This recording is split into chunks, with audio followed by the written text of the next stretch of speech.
Yes, under-19 ലോകകപ്പിൽ പാകിസ്ഥാനെ തകർത്ത ഭാരതം സെമിയിൽ.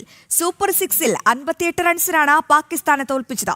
253 റൺസ് വിജയലക്ഷ്യം പിന്തുടർന്ന പാകിസ്ഥാൻ 194-ന് ഓൾ ഔട്ടായി. ക്യാപ്റ്റൻ ആയുഷ് മാത്രയ്ക്കും ഖിലൻ പട്ടേലിനും 3 വിക്കറ്റ് നേടാനായി. വിവരങ്ങളുമായി സ്പോർട്സ് ഡെസ്കിൽ നിന്ന് ന്യൂസ് എഡിറ്റർ VS കൃഷ്ണരാജ് ചേരുന്നുണ്ട്. കൃഷ്ണരാജ്, വളരെ സന്തോഷകരമായ ഒരു വാർത്തയാണ് പുറത്തു വരുന്നത്. എങ്ങനെയാണ് പാകിസ്ഥാനെ തകർത്തെറിഞ്ഞത് ഭാരതം? ഒപ്പം ആ ക്രീസിൽ നമ്മുടെ താരങ്ങളുടെ പെർഫോമൻസ് എങ്ങനെ ഉണ്ടായിരുന്നു കൃഷ്ണരാജ്? അശ്വതി, ഇതൊരു മധുര പ്രതികാരമായിരുന്നു. ആഴ്ചകൾക്ക് മുൻപ് ഏഷ്യ കപ്പ് അണ്ടർ-19 ഫൈനലിൽ ഇന്ത്യയെ പാകിസ്ഥാൻ പരാജയപ്പെടുത്തിയിരുന്നു. അതിന് കൃത്യമായൊരു കണക്ക് തീർക്കൽ കൂടിയായിരുന്നു ഇന്നത്തെ മത്സരത്തിൽ. ശ്രദ്ധിക്കേണ്ടത്, ഇന്ത്യ അണ്ടർ-19 വേൾഡ് കപ്പിന്റെ സെമി ഫൈനലിൽ പ്രവേശിക്കുമ്പോൾ പാകിസ്ഥാൻ തിരികെ നാട്ടിലേക്ക് മടങ്ങുകയാണ് എന്നതാണ്. ഇന്ത്യക്ക് അഫ്ഗാനിസ്ഥാനാണ് സെമി ഫൈനലിൽ എതിരാളികൾ. രണ്ടാം സെമി ഫൈനലിൽ ഓസ്ട്രേലിയ ഇംഗ്ലണ്ടിനെ നേരിടും. ഇന്ന് ഇന്ത്യക്കായിരുന്നു ആദ്യം ബാറ്റിംഗ്.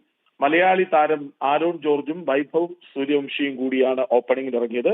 താരതമ്യേന മികച്ച തുടക്കമാണ് രണ്ടുപേരും ചേർന്ന് നൽകിയത്. പക്ഷേ ആരോൺ 16 റൺസിനും വൈഭവ് 30 റൺസിനും പുറത്തായ ശേഷം ഇന്ത്യയുടെ ഏറ്റവും മികച്ച ബാറ്റർമാരിൽ ഒരാളായ ക്യാപ്റ്റൻ ആയുഷ് മാത്രം എത്തുന്നു. 2 പന്തുകൾ മാത്രം കളിച്ച് 0-ന് പുറത്താകുന്നു.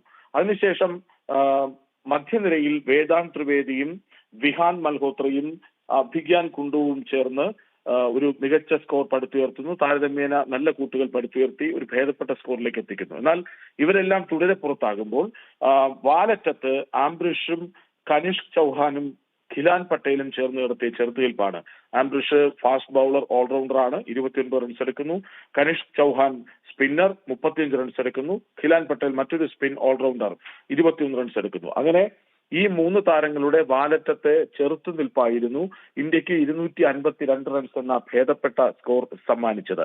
മറുപടി ബാറ്റിംഗിനായി പാകിസ്ഥാൻ ഇറങ്ങുമ്പോൾ അവർക്ക് 33.3 ഓവറിൽ ഇന്ത്യ ഉയർത്തിയ 253 റൺസ് എന്ന സ്കോർ മറികടന്നാൽ മാത്രമേ സെമി ഫൈനലിലേക്ക് പ്രവേശിക്കാൻ കഴിയുമായിരുന്നുള്ളൂ. അവരുടെ തുടക്കം Hamza Sahoor wicket keeper batter 42 runs എടുക്കുന്നത്. അവരുടെ വിശ്വസ്തനായ ബാറ്റർ സമീർ മിൻഹാസ് 9 റൺസ് എടുത്ത് പുറത്താകുന്നു. പിന്നീട് ഉസ്മാൻ ഖാനും ക്യാപ്റ്റൻ ഫർഹാൻ യൂസഫും ചേർന്ന് നല്ലൊരു ചെറുത്തുനിൽപ്പ് നടത്തിയെങ്കിലും വിജയത്തിലേക്ക് എത്തിക്കാൻ പറ്റുന്ന ഒരു ഘട്ടം ഉണ്ടായിരുന്നില്ല. അതുകൊണ്ട് തന്നെ അവർ 58 റൺസിന്റെ അനിവാര്യമായ തോൽവി ഏറ്റുവാങ്ങുകയായിരുന്നു. അവിടെ എടുത്തു പറയേണ്ടത് സ്പിന്നർമാരുടെ പ്രകടന മികവായിരുന്നു.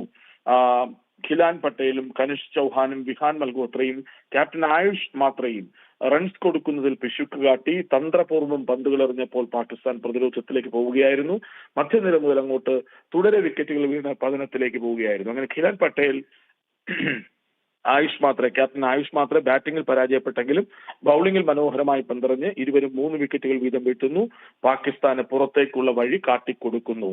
അതായത് ഈ സംഭവം ഉണ്ടാകുന്നത് ഇന്ത്യക്കെതിരെ 2020 വേൾഡ് കപ്പിൽ കളിക്കില്ല എന്ന പാകിസ്ഥാൻ ക്രിക്കറ്റ് ബോർഡിന്റെ പ്രഖ്യാപനം വന്നതിന് തൊട്ടു പിന്നാലെയാണ്. അങ്ങനെയെങ്കിൽ ഇത് ഇരട്ടി മധുര പ്രതികാരമാണ് എന്നുകൂടി പറഞ്ഞു വെക്കേണ്ടി വരും.